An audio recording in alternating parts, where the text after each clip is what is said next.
kabar Anda? Saya Hersun Arif dari Forum News Network.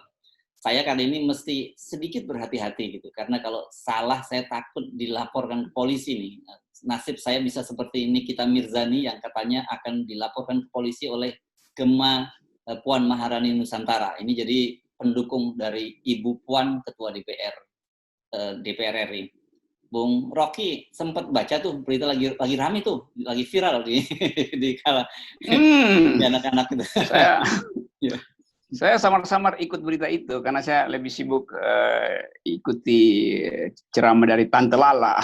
Iya. Saya sempat bingung tadi itu, sempat ketika saya cari apa sih yang membuat statusnya Nikita kemudian mau dilaporkan ke polisi. Kalau saya lihat sebenarnya nggak terlalu, ya menurut saya ini ya, tapi nggak tahu menurut Anda, bahwa dia menyebut soal matikan mic dan kemudian apa belajar Pancasila, Tante Lala. Rupanya Tante Lala ini orang yang viral waktu mengajarkan Pancasila kepada anaknya itu ya. Dari kampung Anda nih, dari Manado nih. Iya, itu dia pakai bahasa Manado menerangkannya, dan mungkin kita mesti pakai bahasa Perancis menerangkan pada Ibu Puan itu, karena itu memang hak DPR untuk bicara. Bahasa Perancisnya kan parler. Jadi kita mesti bilang parlez-vous Pancasila, Ibu Puan, do you speak Pancasila? Kira-kira begitu kan? Kan sebetulnya Nikita dia menegur dalam upaya untuk mengingatkan bahwa parlemen adalah tempat bicara. Bahasa Perancisnya parler. Jadi sebetulnya dia cuma mau beritahu itu, karena itu dia mau dengarkan apa sebetulnya perdebatan di situ. Kenapa hak dia untuk mendengarkan orang yang lagi parler di parlemen itu dimatikan suaranya. Jadi Nikita betul-betul netizen yang bermutu, karena dia ingin tahu isi pembicaraan di dalam parlemen, karena itu akan membuat dia mengerti ini parlemen bermutu apa tidak. Jadi kalau dilaporkan itu konyol, karena apa yang delik di situ, orang mengingatkan fungsi parlemen tiba-tiba dilaporkan, kan ngaco tuh. Dan kemudian yang menarik ternyata dia mengaitkan dengan Pancasila, karena bagaimanapun juga hak menyuarakan pendapat itu juga dijamin kan di konstitusi kita kan, begitu. Iya, jadi Nikita memperlihatkan bahwa dia justru mengerti Pancasila itu. Kan selama ini dikesankan Nikita itu orang mengintip YouTube-nya Nikita untuk mengintip lekuk tubuhnya tuh. Orang nggak pernah tahu bahwa Nikita punya lekuk pikiran, kan begitu kan? Iya. Bagi saya lekuk pikirannya yang lebih seksi, karena pikiran yang berlekuk menandakan bahwa dia mampu menemukan sesuatu yang janggal di dalam politik. Jadi Nikita adalah netizen yang benar, yang ingin tahu apa sebetulnya tubuh politik kita, dan dia temukan bahwa tubuh politik Republik ini itu lemak kekuasaannya berlebih, karena itu dia kritik. Kira-kira begitu kan? Jadi justru Nikita yang mengkritik tubuh politik kekuasaan, sementara netizen berupaya mengintip tubuhnya Mirzani. Ya.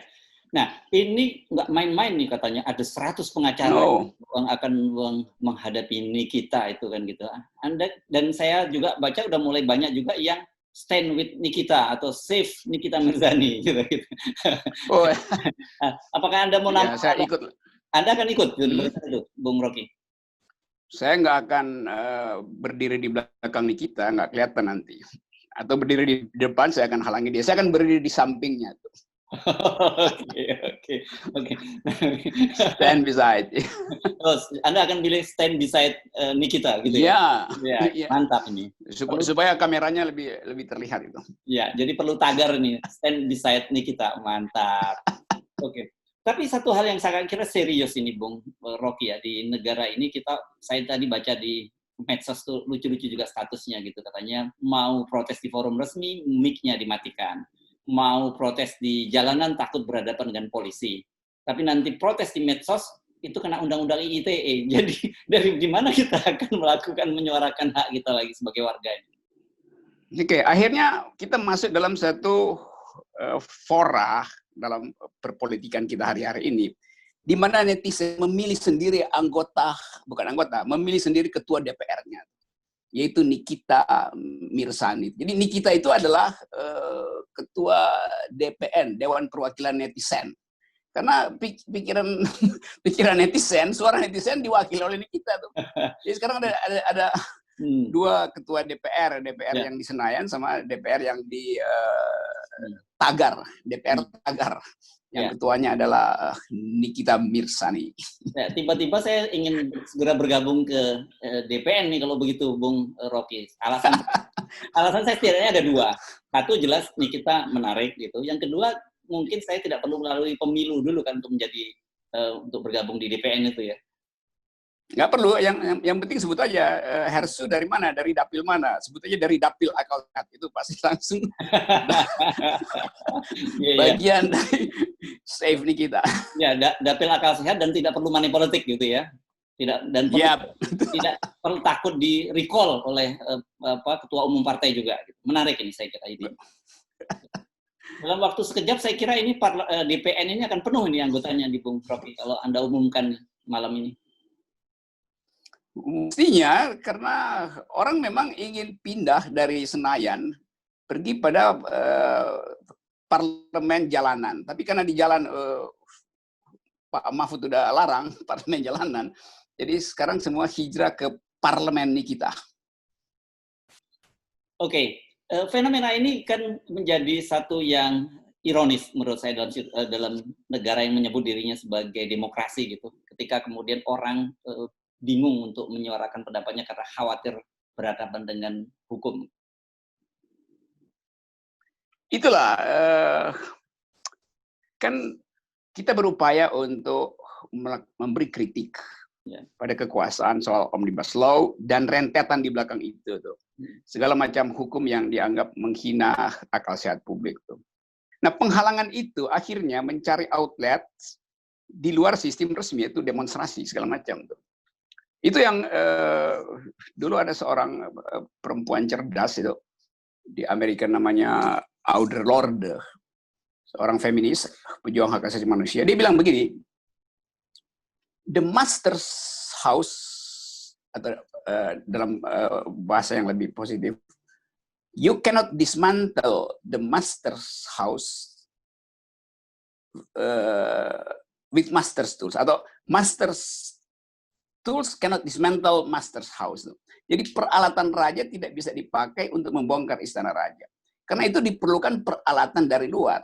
Nah, demo itu adalah peralatan dari luar. Nikita itu adalah peralatan dari luar. Nah, orang ingin agar supaya pemerintah mengerti bahwa oposisi itu tidak sekedar yang formal, tapi juga yang informal. Tentu ada oposisi indoor, semacam PKS itu oposisi indoor. Tapi anak STM dia melakukan oposisi outdoor, gitu. Yang dihina-hina, nggak ngerti isi undang-undang. Loh, aparat juga nggak ngerti kok isi undang-undang. Kabinet juga nggak ngerti. Saya lihat tadi ada anak SMA diinterogasi, Anda ngerti isi undang-undang itu? Itu ada 900 halaman. Bahkan lebih dari itu ada 1.200. Iya, yang bertanya pun nggak mungkin membaca 1.200 pasal gitu kan.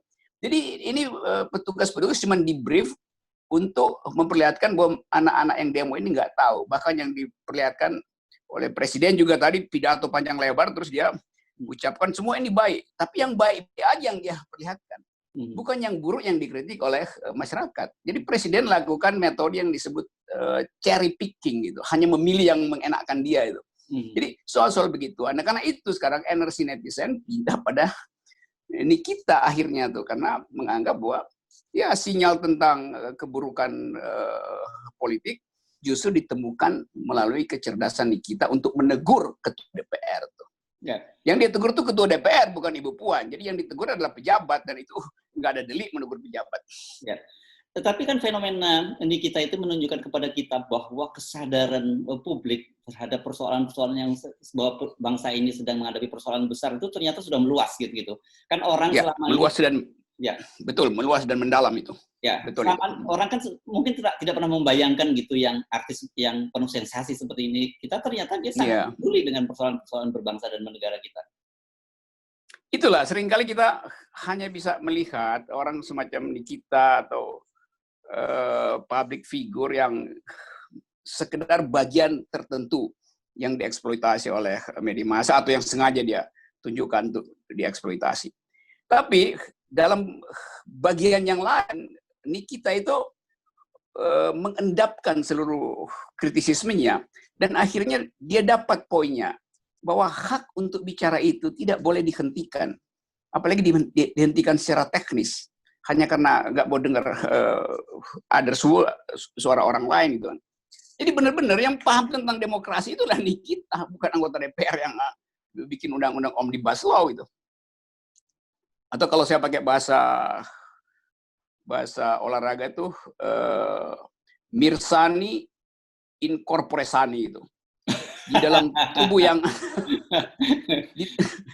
di dalam tubuh yang sehat ada akal yang sehat. Gitu namanya mirsani incorporesani.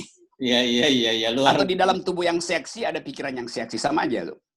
Oke. Saya kira kita tunggu perkembangannya dari Nikita Mirzani ini ya, Bung Rocky. Kalau seperti Anda janjikan, kalau sampai dibawa ke polisi, Anda akan berdiri di side atau di samping dari Nikita. Gitu ya, Bung Rocky?